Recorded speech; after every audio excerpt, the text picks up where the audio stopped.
Oh, it turns out I don't think we were recording the whole time. So, I don't think it was recording. Because I'm high, so I think I pushed the wrong button. Anyway, so what do you think are important differences between men and women? Major differences that people don't... Well, the thing is this, a man's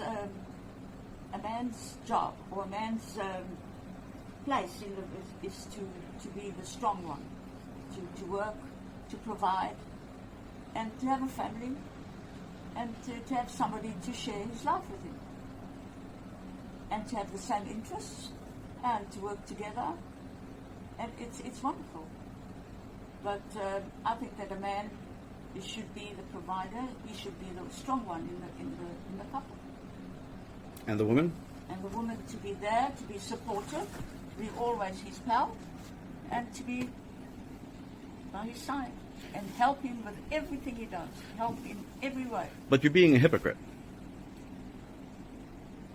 You're being a hypocrite because you're speaking all of these pieties because you want us to believe, me and the 1 billion people who will never see this video, you want all of us to believe that deep down this is how you really were.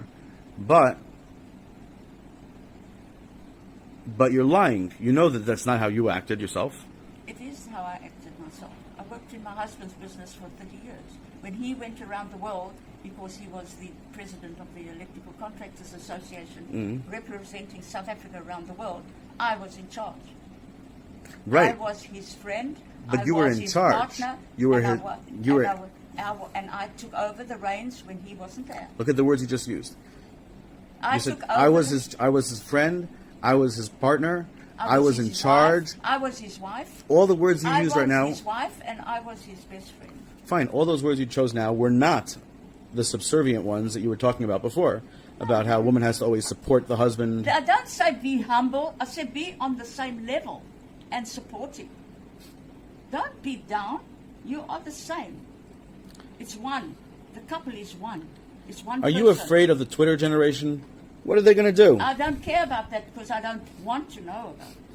I don't care. What I'm saying is... let them all do what they want as long as they don't tell me what to do. Right. I agree. It's pretty nice. not... all go and do what they want. My mother used to say, oh, I feel that this music that of Elvis is horrible. It's not music. It's not this. It's not that. And that was her generation. And we all are different from that generation. I have a theory. I have a theory to the next about generation. Who's going to look after me? I looked after my mother until she died. Who's going to look after me? Your son. You have a daughter as well, no? You have a sister. Daughter-in-law. You have a sister, though. Two sisters. No, I have a daughter-in-law. But don't you also have a sister? I have two sisters. Yes, two sisters. That's which I haven't lived with for 30 years. But so who's going to take care of me? No, but you've spoken Come to them. on. It's a different generation. Everybody for themselves. Right. And the kids will be different to that again. And the generation to come will be completely different to what we were. And so it goes on. Yeah.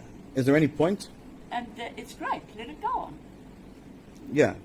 Let everybody be happy with what they've got. But what's going on now is too much control. So that they're brainwashing us. Who? The control is brainwashing us. Who's the control? The virus. What? The virus. The virus. The virus, COVID. You spell it back, it says default. Okay, so? Too much control. But I'm saying, what do you think COVID is?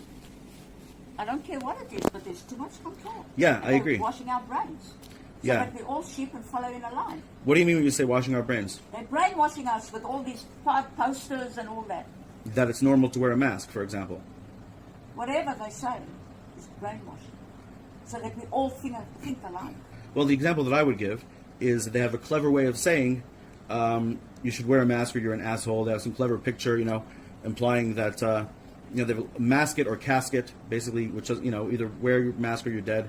They have all kinds of, the whole world is engaged in, anyone who's spending, advertising dollars, or at least 99.9% of advertising dollars spent are in favor of telling everyone they should wear masks, and if they're not, they're selfish, right? So that, I think, is a huge thing. Are you talking about that or anything else? Everything. Distance.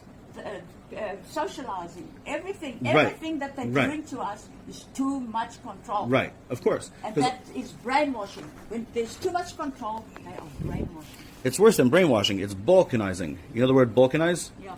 It's balkanizing because if you and I only met when we were both wearing masks, it's not likely we would have spoken. People don't usually speak to someone if you can't see their mouth, if half their face is covered. Especially because COVID is telling you that every other person is I don't- dangerous. But I don't mind wearing a mask because you only see the wrinkles on the top of my face, not around the mouth. So there you go. Okay. Soon, hopefully, I want to be able to afford enough money to get rid of some of my wrinkles. Darling, I must go. It's fine. Wait, but I want to finish the COVID aspect of it. Okay. So, from now on, the only people who will meet each other are going to be people who met on the internet. And what you know on the internet is much more false than true. People you met on the internet that you're going to meet in person, or friends of friends. You go to class with this woman, so then she might invite you, probably won't, but might invite you to some dinner where she has a friend of hers from work. So the whole world, people are going to know fewer and fewer people. Languages are going to start to change faster. Languages, dialects, everything. And war is coming fast. Now, what kind of war?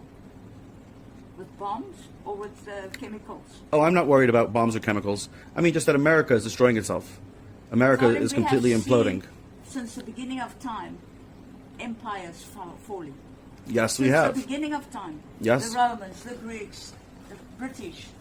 Now it's time for America. This is history repeating itself. Yes, it is. Because nobody takes notice of what history tells them. They really don't. And you know what, darling? Everything else goes back to the Bible. Whatever you read in the Torah is happening now. The plagues, the boys that died in the yeshiva college. It's all happening now. Look at that. Read it. There it is. Nothing new. There's nothing new in this world. See, the interesting thing is that by now most people have heard most ideas, or at least most people have heard most building blocks of ideas that you can combine into bigger ideas. But yet, because of language, because each of us approach the world from a different way, we approach language from a different way. A word that you used, your mother used when she was happy with you, you associate forever differently than that same word that my mother used when she was upset at me. And that's why most of the miscommunication is really based on people speaking wrong languages. That's it. Okay. Now People don't really disagree. You take my life. I never lived at home. I was in boarding school, in an Anglican boarding school. Mm-hmm. I know that my education was classic. Mm-hmm. I know about there's nothing that I wasn't interested in. Still am interested in lots and lots of subjects. Yeah, but I never lived at home. I was my own person from the age of 4. Let me ask you, at this point, is there anything that you feel like, well, I've always wondered, because for me personally, I have something where I've always wondered, you know what, I should do it. If I don't do it, then I'll never know for sure. I should do it, maybe it's the best thing in the world. Anything like that for you in your life? I've done everything I want to do. I'm now satisfied with with all the 80 years I've lived, with the people I've met. Just going to the moonlight and chatting with people is fun. Yeah, but you told me that you're sad a lot of the time, because you're But alone. I feel lost and alone. How does feeling lost and alone make you feel? You don't belong anywhere.